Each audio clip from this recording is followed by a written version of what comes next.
Le Bénin a bénéficié d'un financement de 3,1 millions d'euros, soit plus de 2 milliards de francs CFA de l'Union européenne, à travers l'entreprise Les Soleils du Bénin, pour améliorer l'accès à l'énergie électrique dans les zones rurales du pays. Ce projet entre dans le cadre de l'initiative de financement de l'électrification Électrifie et va contribuer, selon les autorités, à une croissance économique durable et à l'amélioration des conditions de vie des populations. Donc je pense que c'est une initiative assez salutaire de la part de l'Union européenne qui montre encore une fois leur ambition de vraiment essayer de développer, de booster les entreprises, notamment les entreprises qui travaillent dans l'énergie. Et cela représente beaucoup de choses pour le Bénin. Cela va permettre d'être autosuffisant, notamment dans les localités où on ne dispose pas d'énergie. Donc pour ma part, je pense que cela est bénéfique et cela montre aussi que le Bénin s'inscrit dans une logique d'énergie renouvelable avec le solaire qui est une énergie propre et verte. En apportant son soutien à ce projet rural qui doit profiter à 3000 ménages, Electrify complète le financement en fonds propres de Neo Off-Grid Africa. Dans le cadre de l'initiative d'accès à l'énergie électrique dans les zones rurales, les Soleils du Bénin avaient déjà construit et exploitent actuellement 12 mini-réseaux dans 12 localités non électrifiées du Bénin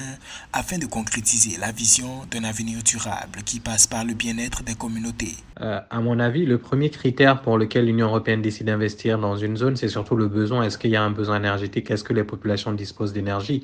Donc, pour ma part, c'est un facteur social avant tout, voir un peu la vulnérabilité des populations. Est-ce que les populations en ont besoin? Et le second critère, c'est un critère peut-être assez technique. Peut-être voir est-ce qu'il y a possibilité d'installer des solaires dans les zones? Est-ce que le climat technique et le climat des affaires est assez viable pour pouvoir instaurer cela? Et aussi le critère du foncier, est-ce qu'il y a justement des possibilités de pouvoir acheter des terrains ou un foncier pour pouvoir installer les éléments? Donc je pense que c'est les deux facteurs essentiels.